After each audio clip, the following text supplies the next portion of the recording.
BRS party Telangana లేకపోయి ఉండుంటే రేవంత్ రెడ్డి అడ్డిపావసరికి తెలంగాణ అమ్మేటోడు, ఈరోజు భూములను అమ్మేటోడు. రైతు బంధు ఎందుకు ఇయ్యారో తెలుసా? ఎందుకంటే రైతులు రైతు బంధు ఇవ్వకుంటే పెట్టుబడి షావుకారు దగ్గర పోయి అప్పు అవుతారు. రేవంత్ రెడ్డి యూరియా ఎందుకు ఇస్తున్నాడో తెలుసా? వ్యవసాయాన్ని ఆపడానికి. రేవంత్ రెడ్డి ఐకేపీ సెంటర్లో వడ్లను ఎందుకు కొనుగోలు చేస్తున్నాడో తెలుసా? వ్యవసాయం చేయకుండా ఉండడానికి. ఇట్లా చేస్తే రేవంత్ రెడ్డికి లాభం మీకు డౌట్ రావచ్చు. రేవంత్ రెడ్డి డౌట్ ఒక్కటే, రైతులందరిగా చావుకు సిద్ధమయ్యే టైంలో అడ్డిపావసరికి భూముల్ని కొనాలి, రెడ్డి వాళ్ళని దింపి అడ్డిపావసరికి భూములు కొనాలి. అందుకు నేనేమంటున్నా అంటే BRS party KCR, KTR, Harish Rao, BRS party ఎమ్మెల్యేలు, బీఆర్ఎస్ పార్టీ ఉద్యమకారులు లేకపోయి ఉండుంటే తెలంగాణని అడ్డిపావసరికి అమ్మేటోడు ఎప్పుడో. ఏది ఆ 400 ఎకరాలు హెచ్సి ల్యాండ్ అమ్మిని చూసిర్రా? 3000 ఎకరాలని కొడంగల్లో ప్రాజెక్టు విషయంలో గుంజుకుండా చూసిర్రా? గట్ల రేవంత్ రెడ్డి అమ్ముకునేటోడు. దానికి ప్రతిసారి రేవంత్ రెడ్డి యొక్క కుంభకోణాలు, తెలంగాణను అమ్మే కార్యక్రమాలు, నిధులు, సింగరేణి బొగ్గు అన్నీ అమ్ముకోబోతూ ఉంటే దాన్ని అన్నిటి ఎక్కడికెక్కడికి ఎండగడతా ఉన్నారు బీఆర్ఎస్ పార్టీ వాళ్ళు. నిన్న హరీష్ రావు గారు బ్రహ్మాండంగా ఒక వేదిక పైన రేవంత్ రెడ్డి బొగ్గు అసలు ఎడిపోతుంది, ఈ బొగ్గు వెనకాల రేవంత్ రెడ్డి, బట్టి విక్రమార్, కిషన్ రెడ్డి ఈ ముగ్గురి బొగ్గును ఏం చేస్తా ఉన్న దానిపైన క్లియర్ కట్గా ఆధారాలతో ఉతికారేసిండు. అయితే అదే ముచ్చట మీరు చూడండి, సింగరేణి స్కామ్ గరేణి చేశారు. సింగరేణిలో సిరుల గనిని కాంగ్రెస్ కుంభకోణాల ఖనిగా మార్చింది. 174 మెగావాట్ల సోలార్ టెండర్లో 790 కోట్ల భారీ దోపిడీ. రేవంత్ రెడ్డి బామ్మర్ది సృజన్ రెడ్డి షోదా టెండర్లో 50 కోట్ల రూపాయలు. 600 కోట్ల శ్రీరాంపూర్ ఓసీ టెండర్ను కమిషన్ల కోసం 7 సార్లు వాయిదా.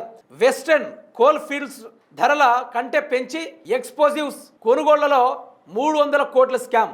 రికార్డుల గోల్మాల్లో 1600 కోట్ల విలువైన 40 లక్షల టన్నుల బొగ్గు మాయమైంది. చూశారా? 1600 కోట్ల విలువైన 40 లక్షల టన్నుల బొగ్గు మాయమైందట. కాంగ్రెస్ 2.5 ఏళ్ల పాలనలోనే జెన్కో 12,377 కోట్ల బాకీ పడింది. ప్రభుత్వ రాయితీలు ఎగ్గొట్టి ప్రైవేట్ కాంట్రాక్టర్ల లాభాల కోసం డీజిల్ స్కామ్ చేశారు. కార్మికుల కష్టార్జితమైన 100 కోట్ల సిఎస్ఆర్ నిధులను సీఎం ఫుట్బాల్ సోకులకు వాడాడు.